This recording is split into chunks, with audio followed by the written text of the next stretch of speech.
এমন কায়দায় ভাষাটা উপস্থাপন করে, অনেক সাধারণ মানুষ চার দোকানে বসে বসে মনে করে না জিকিরই হচ্ছে।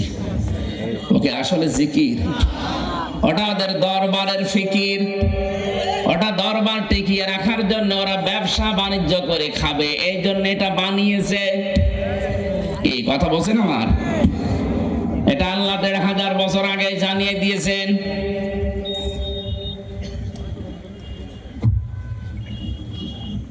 এখানে কেউ আসবেন না। আল্লাহ রাব্বুল আলামিন বলেন, আমি আল্লাহর সাথে অন্য কাউকে জুড়ে দেওয়া যাবে না। যদি কেউ আল্লাহ আল্লাহ জিকির করার পাশাপাশি অন্য কাউকে আমার সাথে ডাকে, তাহলে তার শাস্তি দেব ডবল।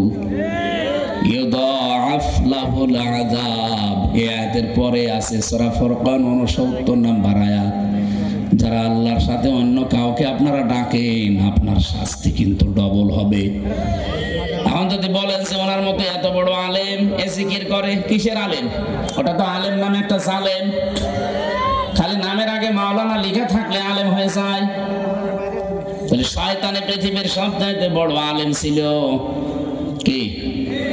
ও ছিল মুআল্লিমুল মালায়েকা, ফেরেশতাদের শিক্ষক। কত বড় আলেম! আল্লাহর বিধান মতো কাজ যদি কেউ না করে, বানানো পদ্ধতি অবলম্বন করে, ওটা আল্লাহর কাছে বড় জালেম। আলেম কারা? কোরআনে কারীম জানিয়েছে, ওমান আসলামু মিম্মান কাতামা শাহাদাতান ইনদাহু মিনাল্লাহ। ওমান আসলাম ইসমে তাফসিলের সিগা এটা।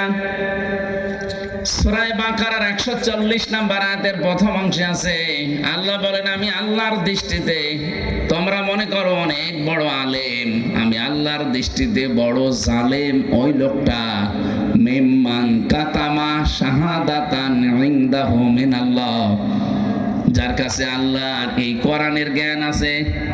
এটা জানার পরে দুনিয়ার কোন স্বার্থ পেয়ে যারা গোপন করে, অবশ্যই আমি আল্লাহর কাছে সবচাইতে বেশি দামি, সবচাইতে বড় ওই লোকটা যার ভেতরে আমি আল্লাহর ভয় বেশি। আল্লাহর কাছে বড় ওই লোকটা যে আল্লাহকে বেশি ভয় করে।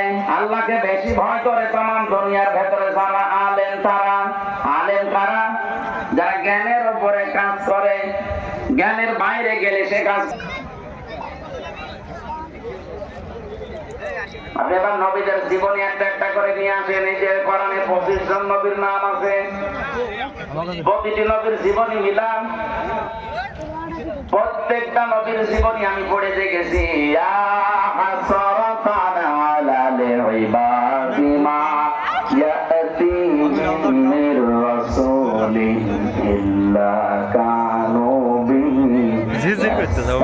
মন মতো বরাবর চাইতো, ওই ভাবে করতো, নবী ইসলামের পরিচয় যেমন যেরকম পরিচয় আর এর কথা মানিয়ে ছিল। কথা বলেন আল্লাহ